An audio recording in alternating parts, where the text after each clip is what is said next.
រាត្រីនេះបាត់ចាន់ទៅណាមកនៅឯការរងចាំថ្លាយូរហើយធ្លាប់ថ្នាក់ធ្នមលូលមជាកា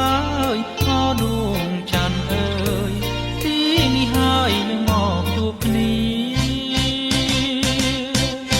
ធ្លាប់អង្គុយសាសងនឹងស្រី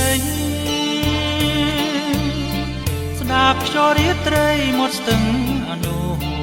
សាវរីយ៍បងក្រសោបអោបប្រានឆវីកេងផ្ទាល់ប្រត់ពីអូនជារាជិនីក្នុងដួងចិត្តបងស្នេហ៍តែអូនមកកំចំណាយពេលអូនឃ្លាតឆ្ងាយកំប្រែចិនដា